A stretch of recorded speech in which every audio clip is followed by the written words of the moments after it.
so this is my version of using the monthly planner or Nga Tohu book. So on my maramataka layout, obviously being Te Arawa and Te Whānau Apanui, what I've done is I've actually added in both the names of each of the different phases, and I've also included, so you can see that in red those are our Te Arawa names, and then of course it already comes with the Te Whānau Apanui names generated. What I've also done in the corner of each marama is written the lunar night. So in the reference guide you can see them all the time, they're already written inside here, but just in case I don't have this with me or in case I lose it like I will, I've just always included that there as well. One of the things I've done just at the end here as well, and I like writing so I'm more of a bit of a scribbler. If there were stickers though, I would use those.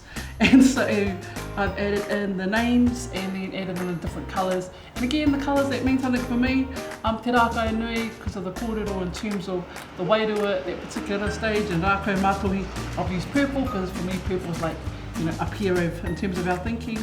Tangaroa's blue, and kore in terms of the grey.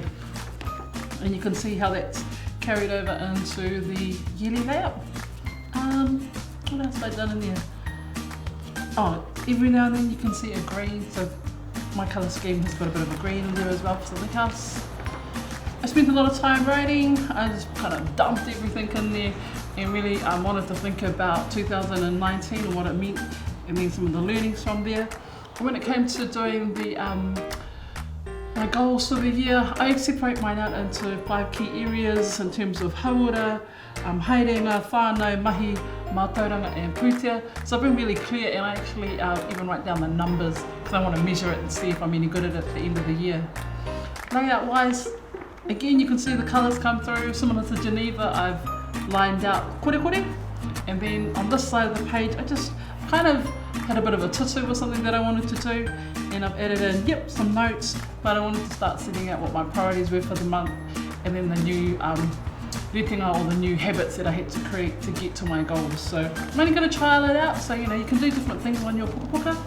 It's going into February, again already marked out for the month around where I want to be, what I want to do, and then ready to start generating later tonight probably, over a glass of water, what's going to go in those particular areas.